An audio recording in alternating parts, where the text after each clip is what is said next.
the Money is made possible by financial support from Old National Bank and Chicagoans like you. Thank you.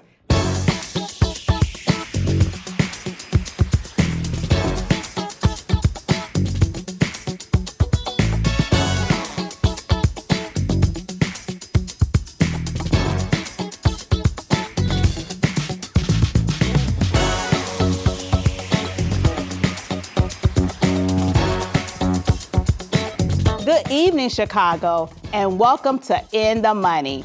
I'm your host, Tamara Durbin, and I'm excited to have you with us tonight.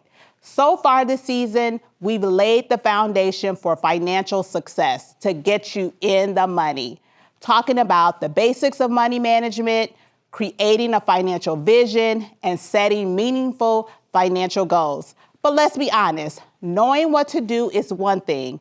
Staying motivated to keep you doing it is another. That's why tonight's episode is all about answering a critical question. Why am I budgeting? Let's face it, budgeting can be tedious, even frustrating at times, especially when we have to make sacrifices. But tonight, we'll shed some light on why it's all worth it.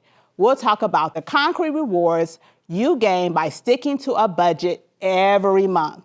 We'll break it down into two parts. First, here in the lab, we'll explore how creating and sticking to a budget sets you up for financial success. Then we'll take it out in real life to see financial discipline in action. We'll focus on one of the most critical areas where budgeting makes a real impact, and that's securing housing. Whether it's buying your first home, investing in real estate to build wealth, or preparing for unexpected housing challenges. We'll show how disciplined budgeting turns dreams into reality.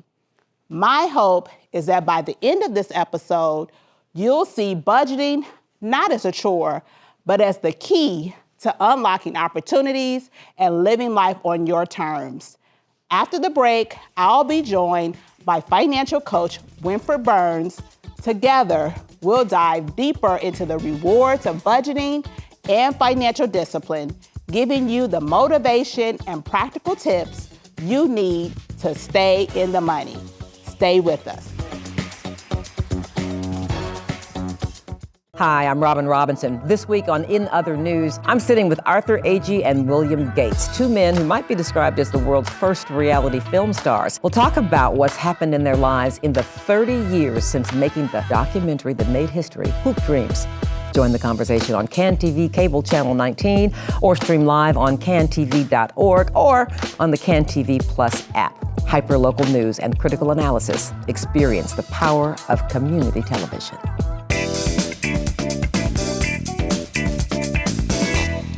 Welcome back. My first guest is Winfred Burns, financial coach.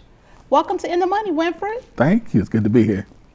So we're going to dive right in. We are talking to people about the rewards of being financially disciplined. Mm-hmm. So given your expertise, can you give me some real life, tangible benefits that you've seen for people being financially disciplined? Absolutely. I would say I've seen benefits such as like peace of mind. Mm-hmm. Most people are in situations where they have, let's say, more month than money, mm-hmm. and so I've seen a lot of people where once you begin to budget, that changes. I've seen where budgeting has improved people's credit score, which as a result of that has improved insurance rates. So you see things like your auto insurance rates go down, you see car rates going down, credit card rates going down, things like that. So basically you're saying that a lot of times budgeting can make doing financial transactions cheaper. And people don't think about that it actually can make things cheaper for you. Absolutely. That's good. So how would you say budgeting helps people prioritize their goals, like doing fun things like vacations, or even purchasing a home, how can, when you actually prioritizing doing this process, how can it help you actually do those types of goals that you have every year? Yeah, it helps because it gives you something to tangibly see and focus towards. So you know, if I budget this way, I will be able to afford it in this amount of time. And what it does for you is, if you're budgeting to, say, eliminate debt at the same time, you might be able to afford more home, or get a lower rate, or other things like that. So budgeting is actually the key. I tell people to making sure you get to do those things in the time frame that you want to do them. I tell people it's actually easier to save for something than getting out of debt from something. And we see that when they actually do that process of trying to get out of debt, it can feel daunting. Yeah. But I think if we can give them a picture of what it looks like on the other side of that, that would actually give them the encouragement to do it. So can you give them some tangible benefits to actually focusing on that get out of debt goal? Yeah, I was gonna say, the first thing is it really just kind of makes it as something that you can actually do. So that's really the first benefit, because a lot of times when we're dealing with helping people, they're in a position where they feel like this is impossible. Yes, but the budgeting process allows you to see it is possible. So that's the first thing. The other thing it does is it gives you a process and a system that you can do it that will oftentimes, depending on the system that you use, help you save interest. It'll help you pay things off faster.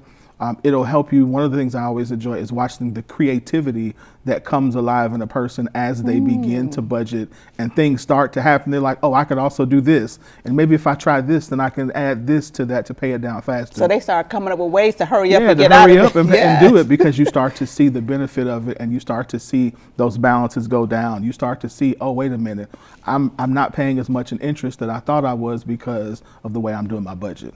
Now, how does how would you say that debt actually impacts our mental health and our relationships? We know you like to talk about love and money. Yeah, absolutely. So for our mental health, I mean, it really just relieves a lot of anxiety. I've seen people who are struggling with depression because they, again, felt like that this debt that I had, I'll never be able to get from under, or I'll never be able to retire. And so through the process of budgeting, again, they see that hope is brought back. And so anxiety goes down. I've seen people whose depression has been relinquished, because now they realize that there actually is something that they can do about it, and that there is life ahead for them. Relationships, I've seen marriages actually get back together through the process of budgeting, because one of the things that couples fight about the most is money. Yeah. And so to get a couple on the same page and do a budget where both of them are in agreement, it builds intimacy, it builds trust. And it gets them, I've seen marriages come back together because they finally were able just to come together and just simply put a budget together that they both could maintain. I hope people are really seeing all these benefits, that it's holistic. It's not just financial, but also when you're talking about mental, that has to do with your body and how it affects your body, but also your relationships with the people that you love the most. Absolutely. We're talking about debt, so let's move to talking about saving. How can saving empower people to handle those unexpected expenses through, like, say, saving for emergencies? Sure. Yeah, I've seen, even recently, I've seen where people who have saved have unexpected medical emergencies, and so that brought on unexpected medical bills, and they were able, because they had an emergency fund, they were able to just take the money from that emergency fund and not have to either put on a credit card or worry about the things that come when you don't pay the hospital back as fast as they want you to. So I've seen how that was such a relief for them to say, man, it was really good that I had spent this last time putting this money away. So now I don't have the stress of wondering how I'm going to fix this. Yeah. So that's one of the ways that I've seen it. Now we're going to talk about investing. How does investing contribute to us achieving our long-term goals? Like, I know people, they don't want to talk about how they can create room for long-term goals like retirement, but we know that at some point we want to retire or we can't work at a certain age. So how do you feel like people can not only make sure they put it in their budget, but also actually see a vision for this is important for me to actually make it important in my budget? Yeah. When I talk to people, I actually make that the second thing that they do. So after we come up with the vision, then and we talk about, I always say give first, then save, because it's a priority, and it's a priority that's going into your vision. Then what it really does is it kind of relinquishes, again, some of the anxiety. It makes it less stressful because now there's a goal that's there that's not just working to pay things off. And so what that does is it gives people hope. It gives them something to think about that's actually they actually want to do, as opposed to something they have to do in order to pay a bill or something like that. I know one of the things that people struggle with, especially in our society when we have social media and all this, how can people who struggle with delayed gratification, what advice would you give them to stay motivated to save and invest and delay some things that gratify us? Yeah, automate it. Yeah, that's good. Automate your savings so you don't even see it. Because if it hits your account, you're gonna want to spend it. Chance that you're going to want to spend it. So automate it. So whether it is have it come automatically deducted out of your account, your paycheck before it's direct deposited, or I'm a big fan of setting up your checking account or whatever account your money goes into to have it automatically going into that account. So automatically your direct deposit hits that day, that same day, whatever your savings vehicle is, it transfers into that. So you automate it, you don't see it. It leaves the account before it touches your hand. Yeah. And so that's to me are the two easiest ways to do it. So that way you don't even have to worry about possibly spending it. Can you provide our viewers with an app or a resource to help them stay on track and stay focused on doing their budget so that they can see all of these rewards in their life? Yep, I'm a huge proponent of Credit Karma. And so now they have both the credit and the budgeting tool in there as well. And so I think that's one of the ones that I've used for several years that helps me. Well, I want to say thank you so much, Winfred, for giving us our time. I know our viewers are going to be encouraged and empowered, and they'll see the rewards of doing the budgeting process. So thank you so much for being with us today. And thank you for having me. After a quick break, we'll go out in real life with mortgage broker Arnell Brady to continue the conversation. Stay with us. I'm Andy Zopp, the host of Chicago Newsroom 2.0. Every week, we gather for insightful conversations with local journalists and community leaders as we discuss the news of the day and how it impacts the lives of Chicagoans. Join the conversation on CAN-TV Cable Channel 19 or stream live on cantv.org or on the CAN-TV Plus app. Hyperlocal news and critical analysis. Experience the power of community television.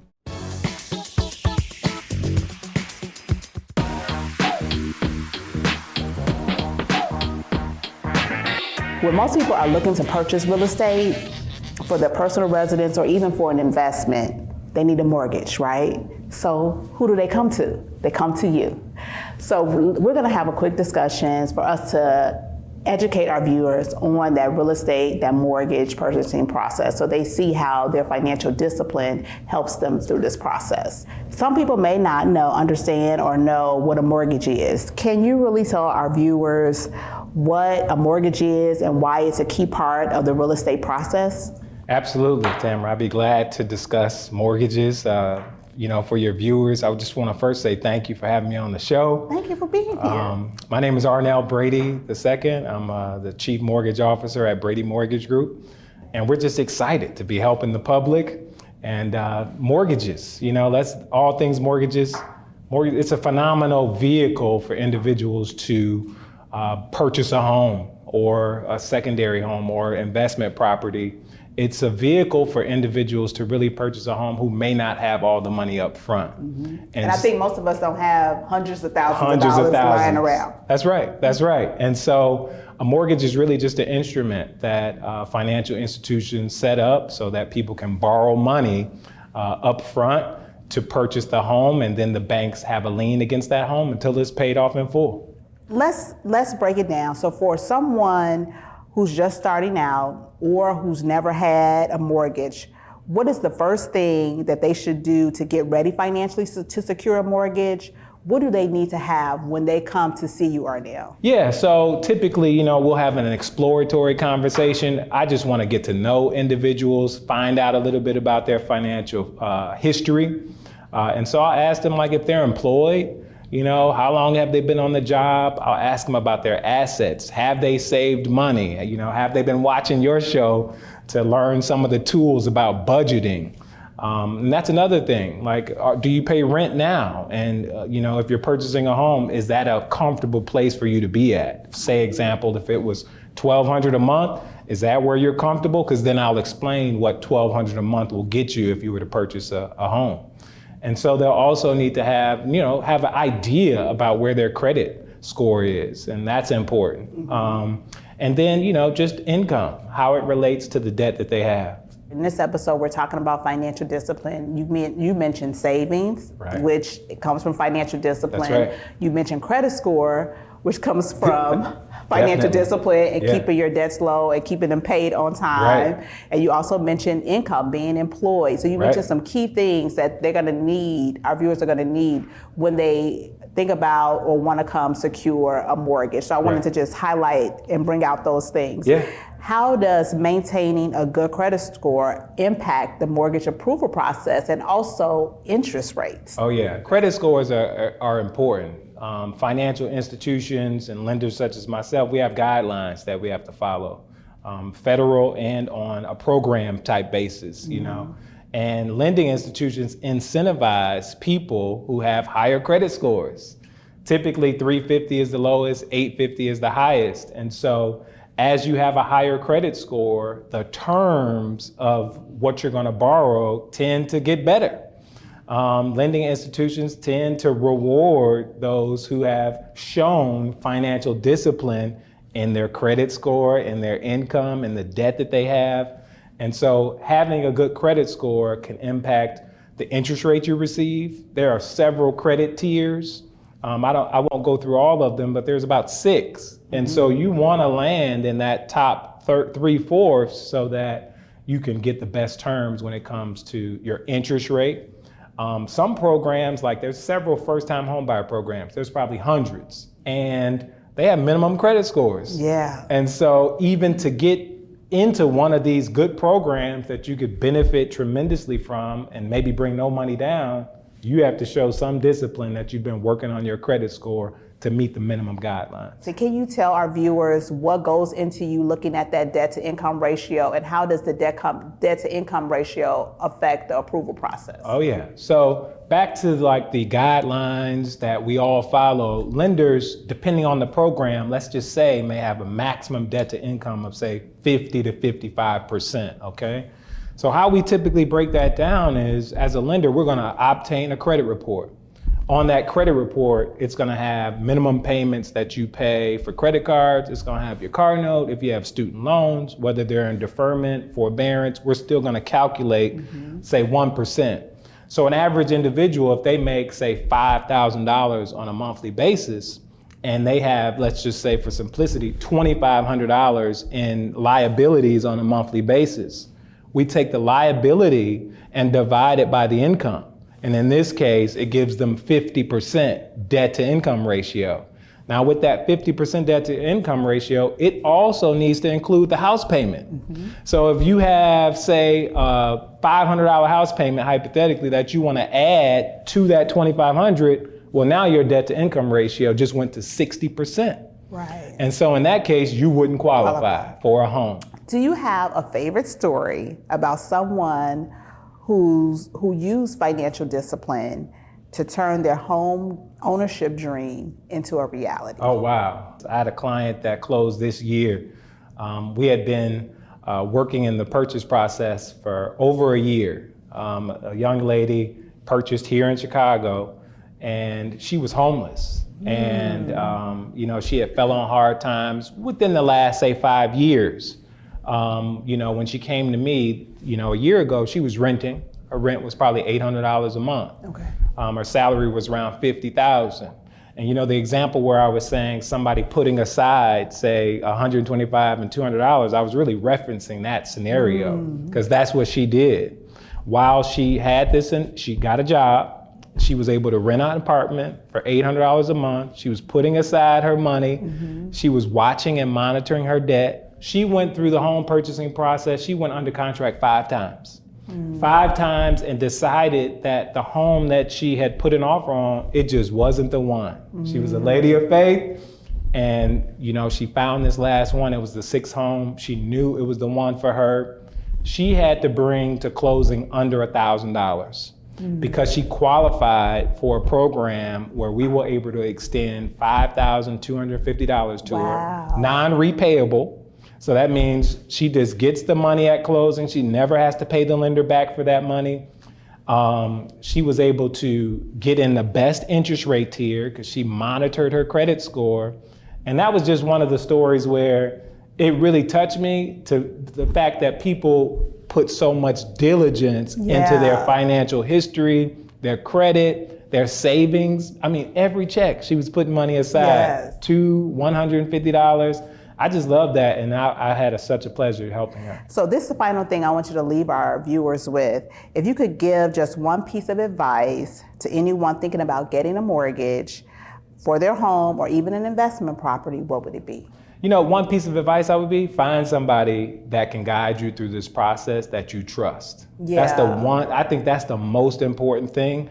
Finding somebody that shares the same values as you. It's a lot of lenders out here, there's a lot of financial institutions, and we all have choices, but having the wrong lender can make or break whether your home ownership is successful or not. And find somebody that, even if you're not ready at the time, they're willing to put the work in to get you to where you need to be.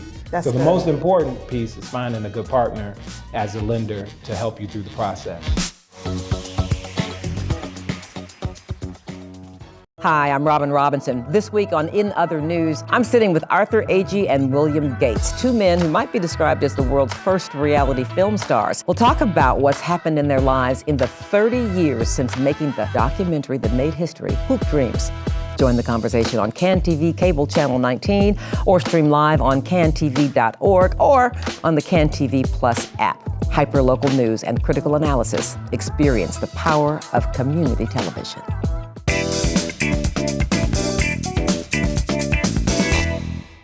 Hi everyone, I'm Ben Juergens, Director of Financial Empowerment here at Old National Bank. Today we're going to talk about budgeting and how being financially disciplined can possibly open various financial opportunities for you.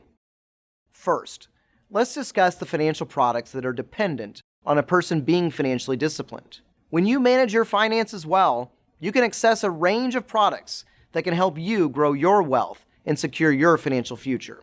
For instance, investment accounts like IRAs and 401ks, they require regular contributions and disciplined savings habits. Additionally, credit cards with rewards programs and possible lower interest rates are often available to those with good credit scores, which are a result of being disciplined with your financial behavior. However, as you know me, I always recommend using your credit cards for items that you would normally pay with cash, and you pay it off as soon as the statement generates. Use a credit card to build credit, not to buy fun stuff. Moreover, personal loans and lines of credit with favorable terms can be more accessible to individuals who demonstrate financial responsibility. Now let's talk about how being financially disciplined affects the mortgage process. When you're financially focused, you can qualify for specific mortgage programs that offer better terms and lower interest rates. For example, conventional mortgages often require a higher credit score and a larger down payment, but they come with lower interest rates and possibly no mortgage insurance, if you put down typically at least 20%. Additionally, there are programs like FHA loans that are more lenient with credit scores and their down payments, making them accessible to those who are still working on their financial discipline but also want to purchase a home. For individuals who are in the process of rebuilding their financial house, but would like to purchase a home, there are programs designed to help. For instance, some lenders offer special programs for first-time home buyers or those with less than perfect credit. These programs often include financial counseling and down payment assistance, and sometimes with no PMI. However, it's essential to weigh the pros and the cons. While these programs can help you get in a home sooner, it might be beneficial to wait until your financial situation is more stable to secure better terms and avoid potential financial strain. In conclusion, being financially disciplined opens up a world of opportunities, from accessing better financial products to qualifying for favorable mortgage programs. Whether you're ready to buy a home now or you need to wait a bit longer, staying focused on your financial goals can pay off in the long run. Thank you for watching, and I hope you found this information helpful. Stay financially empowered. Thanks, Ben. On the other side of the break, we'll close out the show with this week's Money Moment. We're back in 30 seconds. CAN TV is the lens through which Chicago's stories are told, harnessing the unifying power of community television. With CAN TV On Demand, immerse yourself in the richness of our city through exclusive stories and programs tailored just for you, connecting you to the heartbeats of our streets, the voices of our people, and the spirit that makes Chicago unique. Discover the strength of your community on CAN TV On Demand.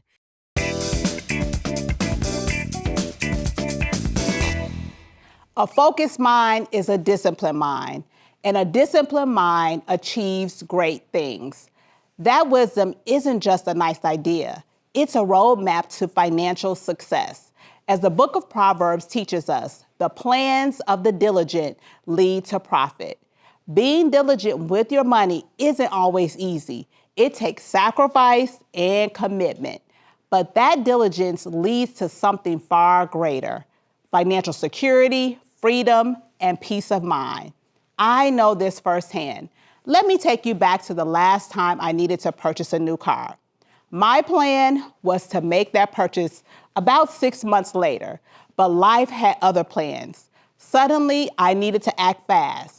Because I had been focused and disciplined with my finances, and of course, for me, being led by God, that unexpected purchase turned out to be one of the least stressful decisions I've ever made. I had the cash to bring a strong down payment, which kept my monthly payment comfortable within my budget. My credit score, which I'd worked on to maintain, secured me an almost 0% interest rate. And most importantly, I walked into that dealership on my terms, without fear, without stress, and without doubt. But it wasn't always like that for me. I've had times where I wasn't as focused. Life happened, and I felt the weight of financial stress. What changed? I made a decision. I decided to say no to distractions and yes to what was best for me through every season of life. And that decision to embrace financial discipline through budgeting, saving and investing, paying off debt, and building my credit has made all the difference. I want you to experience that same freedom. So here's my message for you. Be ready so you don't have to get ready. Here are your action steps from today's episode. Number 1, determine your why for budgeting. What motivates you? What's the vision that will keep you focused? Number 2, identify your areas of financial discipline. Is it budgeting, debt elimination, saving, or something else? Be honest with yourself about where you need to improve.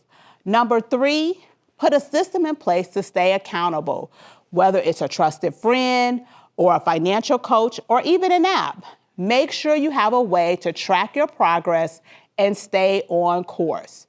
Remember, financial discipline isn't about what you give up. It's about what you gain.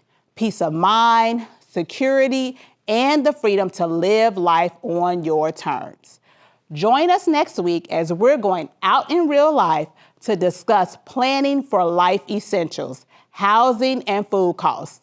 We'll also be back with an all-new edition of Money Matters with Ben Juergens. If you have any questions about today's topic or any financial question, send them to me. Email me at tamara@moneybasicsonline.com or follow me on Instagram at IamMoneyBasics. Also, follow my guests on social media. I would love to keep this conversation going on social media. So let's connect. Remember, we are on this journey together to get, stay, and grow in the money. See you next time.